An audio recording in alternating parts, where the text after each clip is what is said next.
You're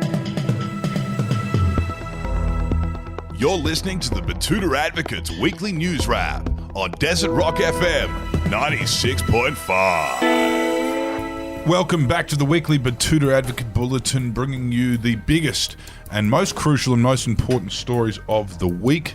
My name is Clancy Overell, editor of the Betoota Advocate. I'm joined by Errol Parker. Hello, Errol. Hello, mate. How you going? Yeah, not bad, mate.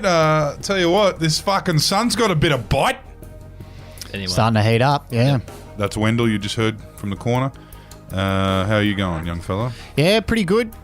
End of another week. Threw my back out at cricket training last night, steaming in, full speed. Eternally injured young man. Made of chalk. Unfortunate. What's in the news this week, young fella? Well, the biggest story, I think, Clancy, has been all of this net zero stuff, and one of the biggest stories we wrote on that has been about the PM beginning Wednesday morning acting as Barnaby Joyce's human coffee table as per their net zero agreement. Yes, the Prime Minister is now off to Glasgow to embarrass us all on the world stage, but before heading off to the COP26 summit, Scott Morrison had to do plenty of wheeling and dealing to get the National Party not to go rogue on him. So he did strike a deal in the end with the power-drunk regional representatives, and it probably isn't what anyone would like to, lower themselves to. Yes, Clancy. Well, Barnaby Joyce, the leader of the Nationals and the biggest fan of 69ing in Parliament House, is refusing to confirm the exact details of that agreement, but we managed to get our hands on a couple of images. And in those images have shown things like Scotty posing as a special human coffee table for Joyce and bringing him a large mocha with 4 sugars in it. Good to see our Prime Minister getting his hands dirty for once. Yes, apparently he's also been, as per the net zero agreement, he is required to sort out Barnaby Joyce's dry cleaning every morning, I believe, which has actually resulted in the Nationals leader wearing an iron shirt for the first time in his life. I always thought that Barnaby would, just pop his suits and sports coats into the washing machine. One trick he told me was, when he's got a hangover and he's got to get into Parliament in half an hour to vote on something, knowing he's going to get door-stopped on the way in because he's such an important politician, he does the old, apparently the night before he comes home pissed, and he strips down into the nude and gets the shirt that he'd just worn, which is all crumpled from, a couple hours in the pub, 4 or 5 hours in the pub, and he'll hang that up on a wire coat hanger in the shower and turn the hot on the bathroom sink and of course the shower, turn it up as hot as it can, living in a shared living apartment building down there, so he has a constant source of hot water, and just basically steam it out. Steam the shirt overnight. It cleans it, and it also, when you wake up the next morning, he'll take it off the coat hanger and hold it by the cuffs of the shirt and just hit the bed, the unmade bed, as hard as he can with it, hoping to not pick up any not to pick up anything. Well, that's a lot skin different to the method that we were told Christopher Pine does when you went on his podcast, Pine Time. He said, to really get rid of the scaries in the morning, to blow the rust off, he also likes to strip off into the nude and cover himself in baby oil and roll around in the bathtub of his hotel room saying, I'm a silly sausage, until he feels better. That was the least surprising thing to come out of that interview, actually. It turns out one thing I did find on that interview on Pine Time was that he's actually quite a lefty, which is interesting, but, I know, it took me by surprise. Well, this next story, Wendell, this is also about the Liberal Party. It's about a coked-up FIFO worker. Yeah, this is the blowback from that decision by Scott Morrison to commit to net zero. Yep. A coked-up FIFO who lives in a Gold Coast Canal 6 bedder has come out and said that the Prime Minister has betrayed rural Australia. Yes, that's right. An entire workforce of carbon-exposed tradesmen and unskilled labourers have this week declared their disgust with the man they voted for in 2019.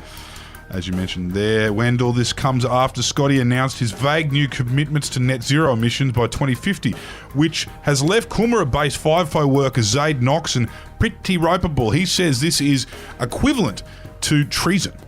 Now, Zaid is the owner of a couple $100,000 worth of vehicles in his urban mansion, said, and I quote, "He's fucking off, Scotty." And as he explained, and I quote again, he told us that he wouldn't go near any of this greeny shit. What about the blue-collar workers in the bush, mate? Some towns depend on the economic boosts that blokes like me provide them while waiting for the shuttle bus from the airport to the FIFO camp. You thought about that, Scott? No. Don't worry, Zaid. There's apparently high-paying jobs in renewables coming right up. Now, in New South Wales, Gladys Berejiklian has fronted the Independent Commission Against Corruption, and she offered up this interesting quote saying, "How the fuck was I supposed to know how much a hillbilly clay target shooting club costs?"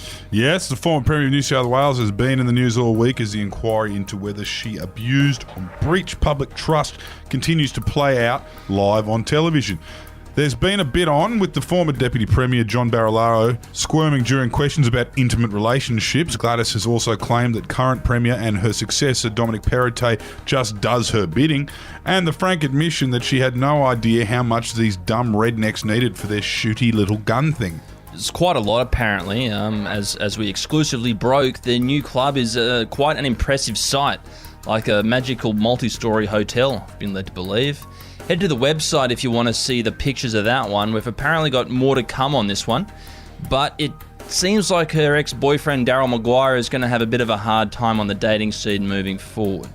I think unless he stays around Wagga and flaunts some of that newfound wealth, I think that some ladies do have proclivities for convicts.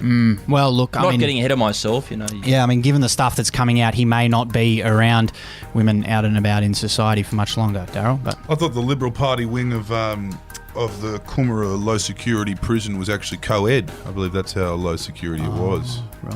Apparently it's an absolute fuckfest. Fuck. Oh, well, fingers crossed for Daryl. It sounds like a good bit of fun. Now, we've got some good news, and balance has been restored to the universe after some dickhead in Melbourne decided to yell the first post-lockdown, "Taxi!"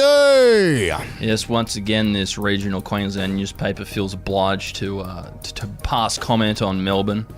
But nature is healing, apparently. You'd love to see it. It was a dangerous day to be a bear down in Melbourne last Friday night, as the most lockdown fuckhole on earth emerged from its long winter.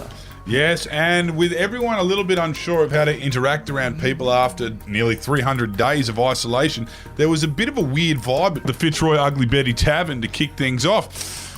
That all melted away, however, when local dickhead Ian Maley decided to open up his vocal cords after hearing a pint of glass hit the floor. "Taxi," he shouted, like an absolute fucking goose. Finishing up the week with sports news, and we've got a 3-word headline, and it reads, "Report, Warner knew." Yes, after years of the sporting and cricketing world talking shit about him both to his face and behind his back, the manlet from Malabar has finally received some vindication.